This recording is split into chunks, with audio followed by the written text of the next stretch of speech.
पिछले दिनों जब मैं आपके कमेंट्स देख रही थी तो उसमें एक डिमांड आई और एमए फाइनल के स्टूडेंट्स कुछ अपने पेपर्स को पढ़ना चाहते हैं। ये डिमांड मुझे व्हाट्सएप पे भी मिली थी, तो मैं उनके लिए एक स्पेशल पेपर है वो शुरू कर रही हूँ आज से। रिसर्च मैथडोलॉजी का शोध प्रविधि अनुसंधान का ये प्रश्न पत्र है। और ये बहुत महत्वपूर्ण प्रश्न पत्र है। इसलिए महत्वपूर्ण है क्योंकि हमारे अध्ययन का जो उत्कर्ष है, जो उसकी चरम सीमा है, वो अनुसंधान में होती है, रिसर्च में होती है। और उच्च शिक्षा का जो अंतिम लक्ष्य होता है, या जो एक महत्वपूर्ण हम पड़ाव कह सकते हैं, सीढ़ी भी कह सकते हैं उसको, वो अनुसंधान है, रिसर्च है। और ये रिसर्च मैथडोलॉजी का एक प्रश्न पत्र एमए फाइनल के अंदर आपके लगा हुआ है। ये अब तक हमने जो पढ़ा है, या अब तक हम राजनीति विज्ञान में जो पढ़ते आए हैं, उससे अलग तरीके का है। और इसके अंदर हमें ये सिखाने की, या इस तरीके से हमको तैयार करने की कोशिश की जाती है कि हम नए ज्ञान का अनुसंधान कर सकें, नए ज्ञान का सृजन कर सकें, और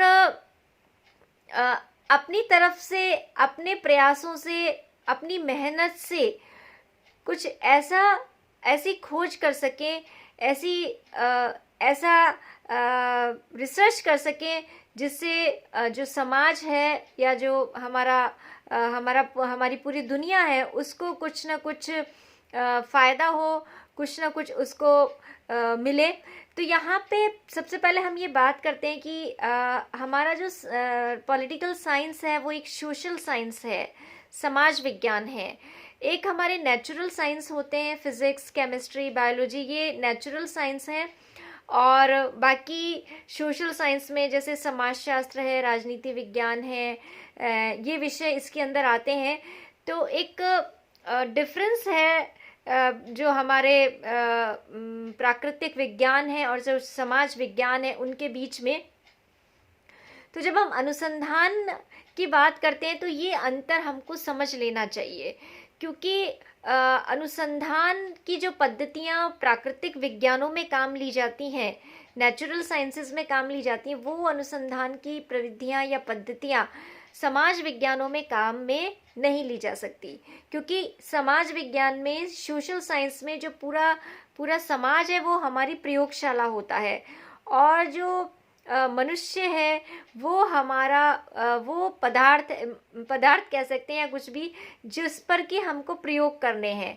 तो वो परिवर्तनशील है, उसका मन परिवर्तनशील है। प्राकृतिक विज्ञानों में जिन पर अनुसंधान किया जाता है वो जड़ चीज़ें होती हैं।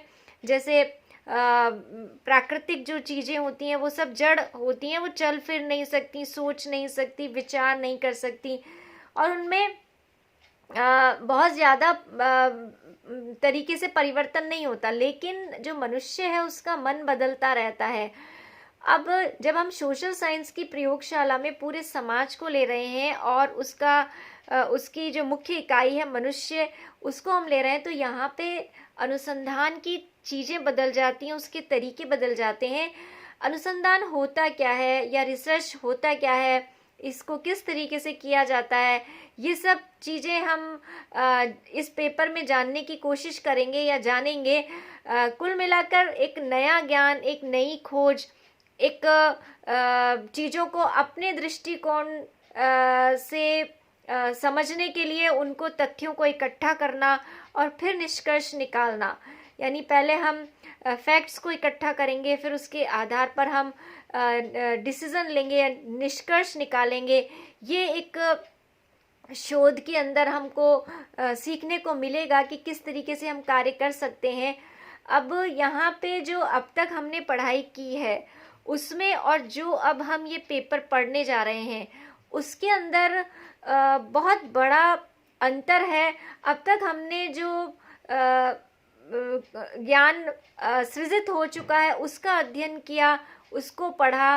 अब हम अपनी तरफ से कोशिश करेंगे नए ज्ञान का सृजन करने की, नई चीज़ों की खोज करने की, अनुसंधान करने की, तो यहाँ पे हमें अपना आउटपुट जो है बहुत अच्छे से देना होता है। अब चूंकि इस पेपर में तो हमको सिखाया जा रहा है कि ये कार्य हमको कैसे करना है, रिसर्च मेथोडोलॉजी के पेपर में रिसर्च की यानी अनुसंधान की का तरीका बताया जा रहा है कि कैसे कैसे हमको रिसर्च करना है। इसके बाद का जो स्तर आता है या इसके बाद की जो चीज़ आती है वो ये आती है कि हम अनुसंधान स्वयं करें, कोई टॉपिक हम लें, कोई विषय हम लें और उस विषय पर जो है अपनी कुछ परिकल्पनाएं बनाएं, हाइपोथेसिस बनाएं, उसके बाद उनकी सत्यता की जांच करें, उनको परखें। लेकिन ये अभी इस पेपर में हमको इतना नहीं करना है कि केवल इसके अंदर हमको मैथोडोलॉजी पढ़नी है कि अनुसंधान के कौन कौन से तरीके होते हैं, कौन कौन से विधियां होती हैं, कौन कौन सी टेक्निक्स होती हैं, ये इस प्रश्न पत्र में हमको पढ़नी है। तो ये प्रश्न पत्र थोड़ा सा शुरुआत में जटिल लगेगा, लेकिन जब ये धीरे धीरे हमसे जुड़ता चला जाएगा तो ये अच्छा लगेगा, आपको रोचक लगेगा। और इसके अंदर कुछ व्यावहारिक रूप में जब हम इसको करेंगे तो कुछ टॉपिक्स को लेकर के उस पर अपनी कुछ शोध परिकल्पनाएं बना सकते हैं और उससे हम थोड़ा सीख सकते हैं कि किस तरीके से हम जो अनुसंधान है उसके क्षेत्र में आगे बढ़ सकते हैं। ये हमारे, जैसा कि मैंने बताया आपको कि किसी भी विद्यार्थी का, किसी भी विषय के विद्यार्थी का, चाहे वो राजनीति विज्ञान हो, चाहे वो कोई अन्य विषय हो, किसी भी विषय के विद्यार्थी का ये एक लक्ष्य होना चाहिए, ये एक टारगेट होना चाहिए कि उसे कुछ अनुसंधान करना है, उसे कुछ रिसर्च करनी है। और एक तरीके से चाहे हम कितना ही किसी विषय को कितना ही पढ़ लें, लेकिन फिर भी हमें उस विषय का सदैव विद्यार्थी बने रहना चाहिए, क्योंकि वो जो विषय है वो हमारे लिए बहुत सब कुछ होता है। और यदि हम उसके विद्यार्थी हमेशा बने रहें, क्योंकि हम चाहे कितने ही बड़े हो जाएं, हमेशा हम यूं ही कहें कि हम राजनीति शास्त्र के विद्यार्थी हैं, तो वहाँ पे सीखने की, जानने की और आगे नई नई जो अनुसंधान की चीज़ें हैं वो हम कोशिश करते रहते हैं आगे बढ़ने की। तो ये हम में एक क्वालिटी होनी चाहिए।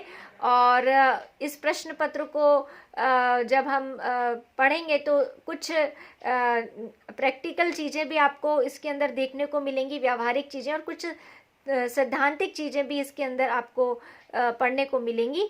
तो कुल मिलाकर ये जो प्रश्न पत्र है ये अच्छा है, रोचक है। और इसका सिलेबस मैं आपके साथ शेयर करूँगी, पीडीएफ में शेयर कर चुकी हूँ पहले एक बार, लेकिन वापस से इसको मैं पूरा आपके साथ डिस्कस करूँगी इसके सिलेबस को।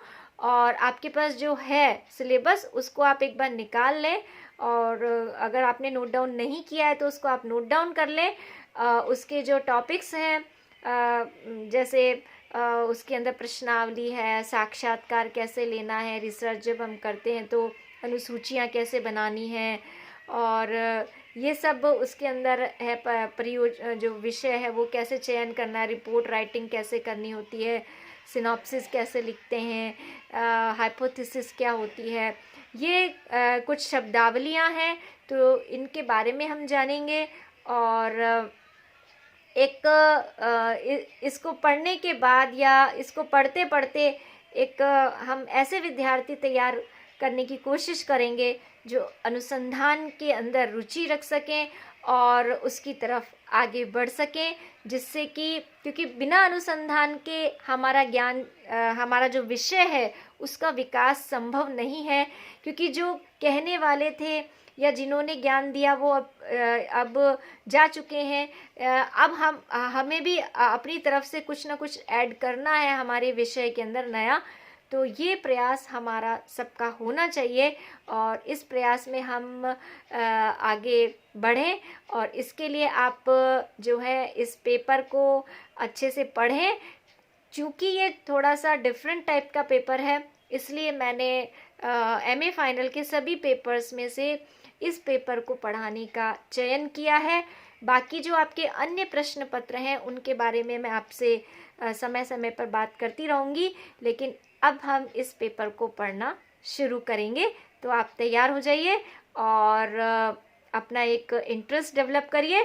बाकी फिर मैं आपको अगले लेक्चर के अंदर इस पेपर के बारे में कुछ बताऊंगी।